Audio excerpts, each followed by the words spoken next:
Laos is an enchanted, mostly mountainous country nestled in the heart of Southeast Asia.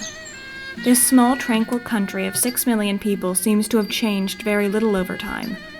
Though it has had a history of warfare with its neighbors Burma and Thailand, nothing compared to the devastation it suffered from the unprecedented bombardment of the U.S. air raids.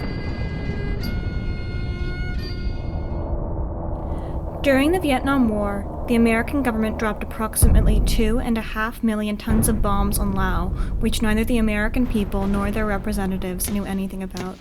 Fred Branfman was the first American citizen to bring this catastrophic event to the attention of Congress. There is a good deal of evidence to suggest that the United States has been carrying out the most protracted bombing of civilian targets in history in Laos, that it's violated its own rules of engagement, which say that undefended civilian villages or even defended civilian villages cannot be bombed.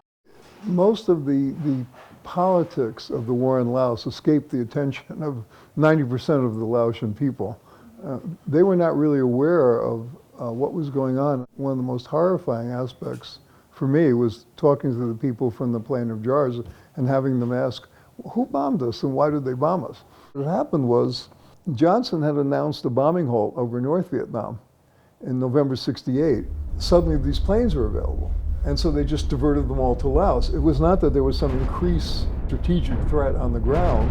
It was simply that the planes were available. And then you might say, well, Fred, how do you know that? The deputy chief of mission was asked that question by Congress. Why did you suddenly increase the bombing that way? And he said, well, we had all these planes on the ground. We couldn't just let them sit there.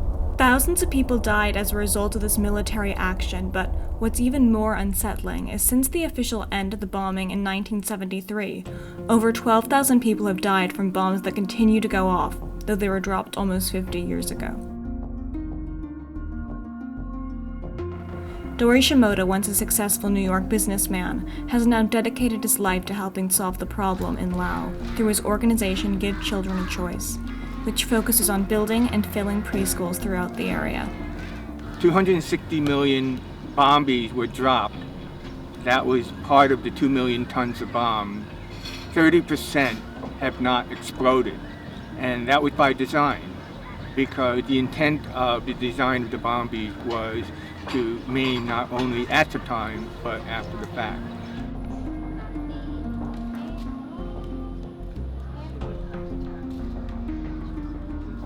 Cluster bombs are often concealed underground, so kids find them and play with them, or farmers plow over them and they detonate.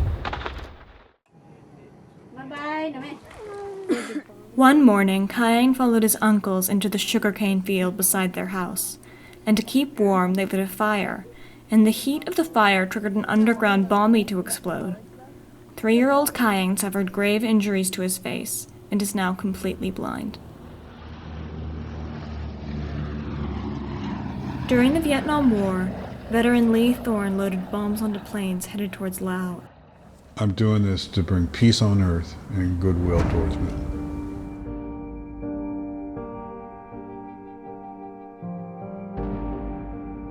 Within a matter of months, a few months being there, my whole attitude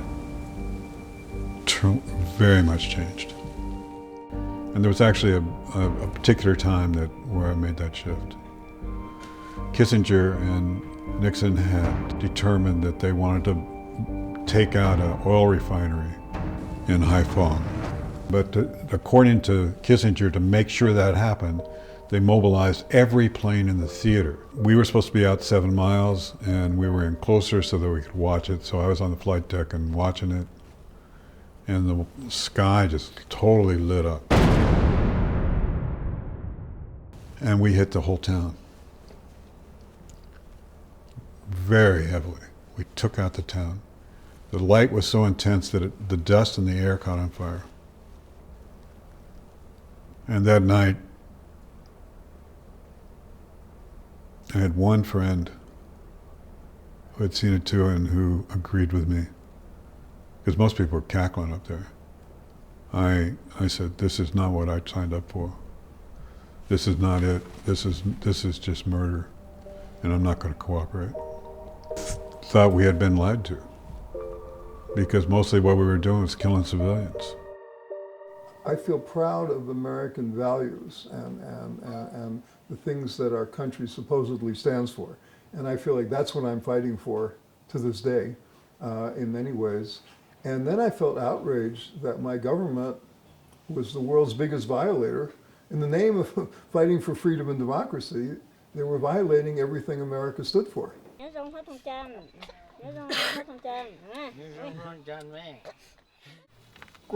Tôi sẽ chấp lời thì giờ lên nào chỉ có tôi nhỏ chỉ bỏ kỹ cô xa hay đâu này giờ nhỏ thì giờ sẽ bỏ bỏ tàu giờ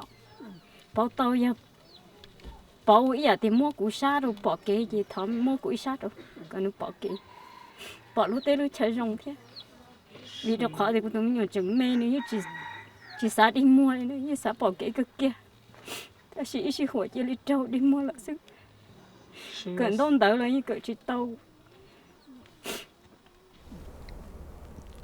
In my opinion, war is hell. Lies. Politically stupid. You never know who you're benefiting. You're always benefiting the same people. Not knowing what you're fighting for, except for each other.